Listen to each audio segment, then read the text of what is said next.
Welcome to Comics Bazaar, the channel of comics commentary and arcana. This video features Marvel Comics Presents Wolverine issue number 85. Now there is no cover date on this, but it was late August 1991. Marvel Comics Presents coming out every 2 weeks at the time. The challenge after the end of Barry Windsor Smith's Weapon X for editor Terry Kavanagh was to find another equally compelling, main story for the anthology.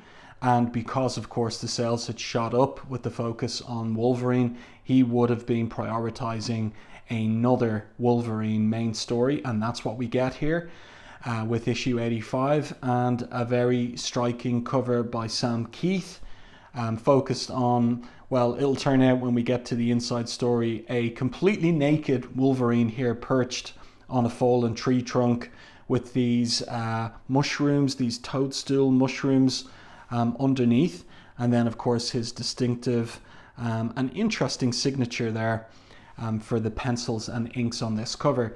So the image of Wolverine itself fills up the page, eye-catching, lots of interesting inking techniques there, hatching, cross-hatching, and also cutting in white ink or paint as well.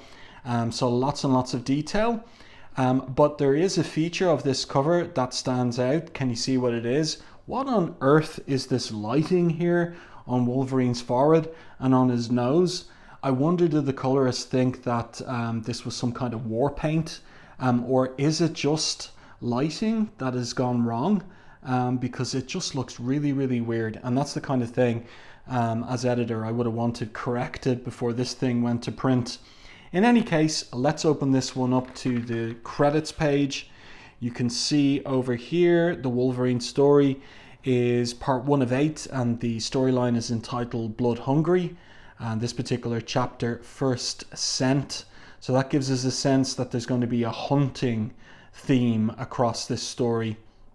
And our little blurb for the story is Wolverine, with his mutant tracking ability and an adamantium laced skeleton, is the consummate hunter. But this night in Madripoor, there is a new hunter in town, and Wolverine is unaware that the role of hunter and hunted are about to be reversed.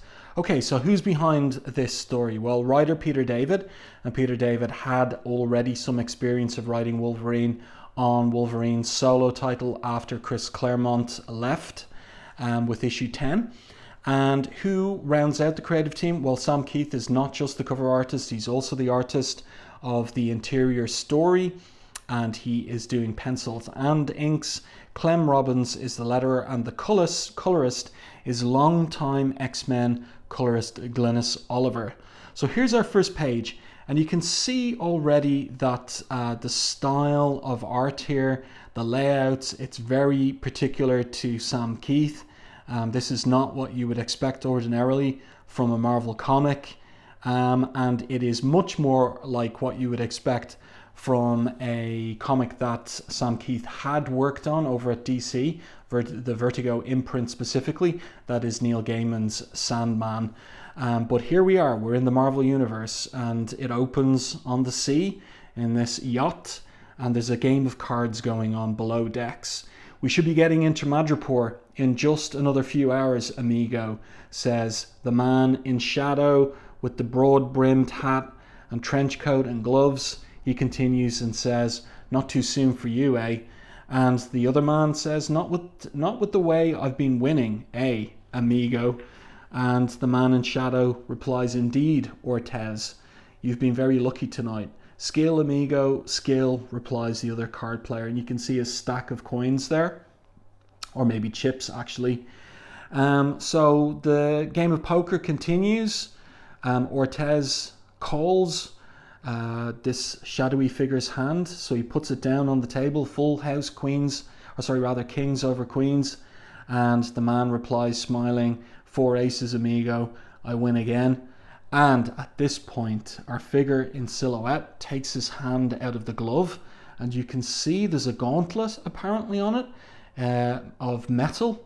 Or is it something else? Well, we'll learn the answer to that in the course of this storyline.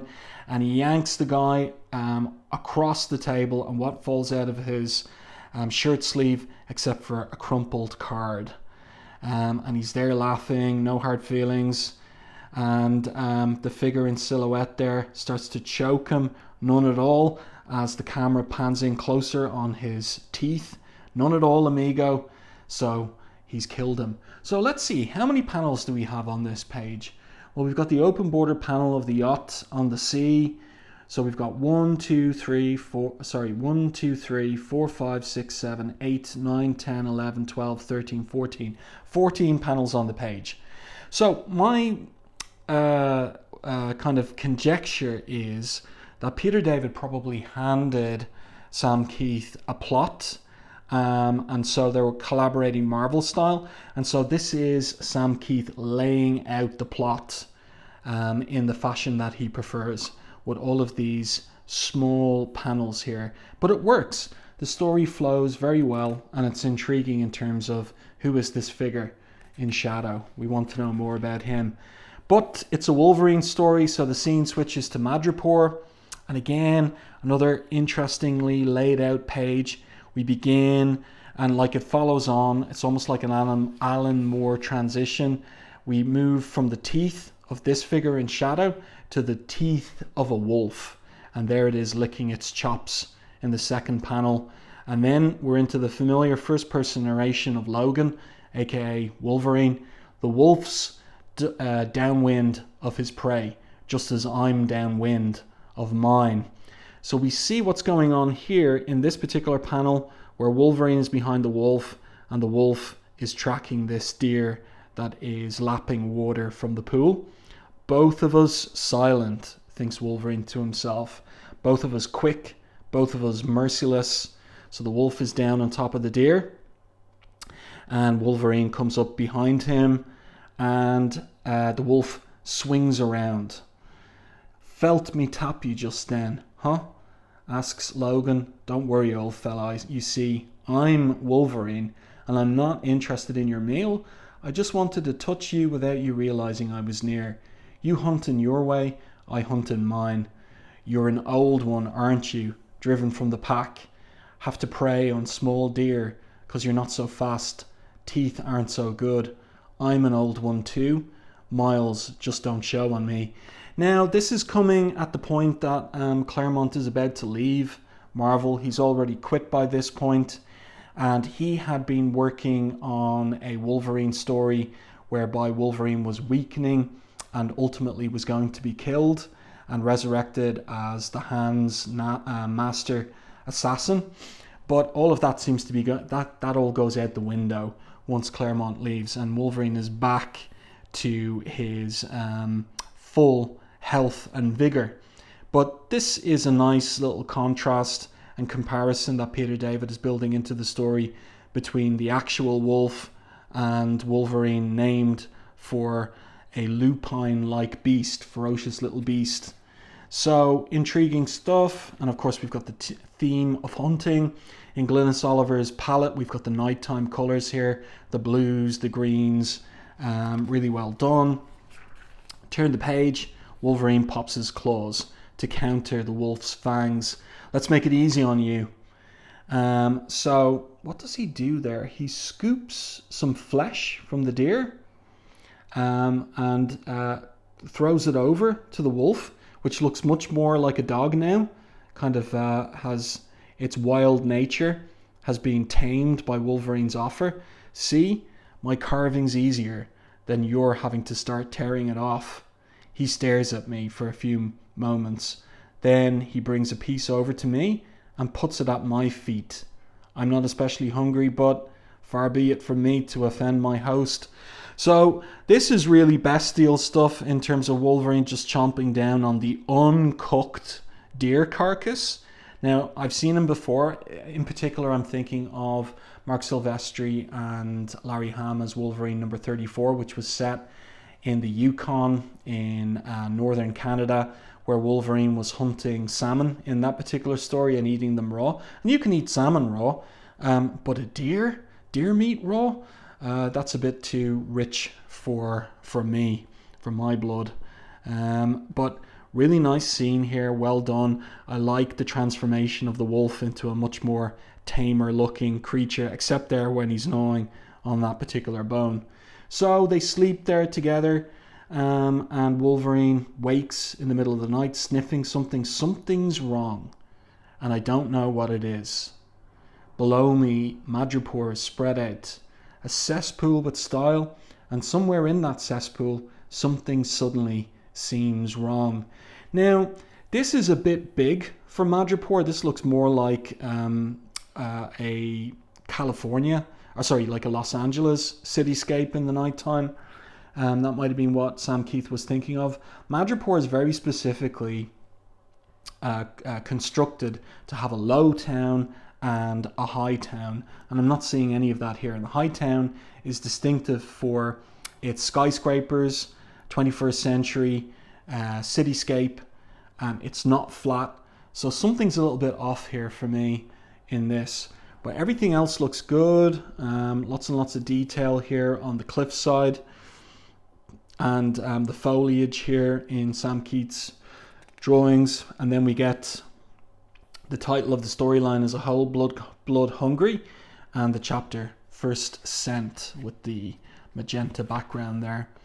So then the scene shifts to a palatial apartment, a penthouse of the apartment. First of all, we get an exterior shot. There's a water tower there as well, a bit more in keeping with New York rather than Madripoor. And then we're inside and there's somebody sleeping.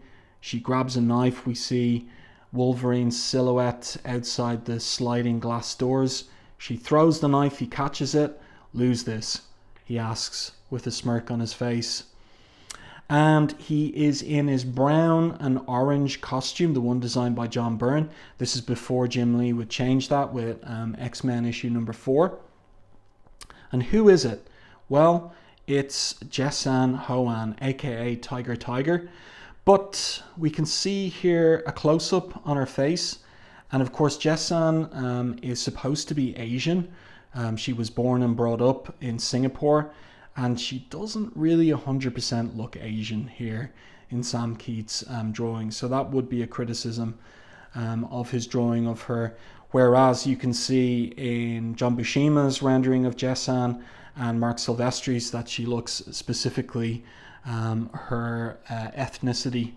So she says here to Logan, I do like the device of the circular panel, which is something that Sam Kieth does use as part of his tools of the layout trade. She says, I'm not surprised. Winds from the west, Logan. You're smelling the charnel house. Not that there's something... Not that, he says. There's something. A scent just entered the air. Faint. Can almost taste it. A scent just beyond memory. So someone from his past? Sabretooth again? A reader might wonder. And she continues, or she replies to him and says, I thought you always remember a scent. Not if I want to forget it, he says dramatically. So then he sits down at the side of the bed there, takes off his mask. He asks her, anything happen in town? Any new players entering the game? General Coy, she says, I understand, is going to be making some new contacts in drug activities within the next day or so. In fact, I wasn't considering getting involved since I stay out of the drug rackets, because Tiger is one of Madripoor's crime lords, and the top one, in fact. So Logan is there listening. He says, yeah, well, maybe I'll pay him a visit. And then, this is interesting from Peter David, because Chris Claremont had established, that there was a romantic relationship between Logan and Tiger. But Peter David is a little bit more explicit about it, and or Sam Kieth is in the art. So she lays a hand on his shoulder and asks, can you spare a little time? And then we get this smile coming on his face. Ketchup on your sideburns, she asks. Yeah, got to be tidier when I eat. It's blood. But look at this. This is kind of, okay, it's in silhouette, but this is far more explicit than anything that we ever saw in Chris Claremont and John Buscema's Marvel Comics Presents original storyline, Save the Tiger. and subsequently in the Wolverine solo series. And then we're already to the last page. So this has all taken place at night, and we have had, as I said previously, this nighttime palette by Glynis Oliver, the blues, the greens, all very effective. And so here we are down on the docks in Madripoor harbour, or port. "You're the gentleman called Cyber?" asks the man in the hat. "The name is correct, the description is questionable," replies Cyber, and the man introduces himself. "I represent General Coy, and I represent some men who wish to do business." So General Coy is the chief of the military, and he is the chief military officer for the Prince of Madripoor, because Madripoor is a principality. So that's important to note. So is the prince aware of this or not, would be a question that readers would have. So the man doffs his hat, extends his hand, "Welcome to Madripoor," and we get to see that metal covered hand again, and we're wondering, is it a gauntlet or something else? "So you've a very strong grip, monsieur," says the man, "and what's this red substance on your hand? Ketchup?" "If you wish to think so," says Cyber. "My pardon, sir. I must learn to be tidier when I play cards." So a parallel there between what Wolverine said, covering up for the fact that he was out hunting and eating deer meat raw. "Yeah, got to be tidier when I eat.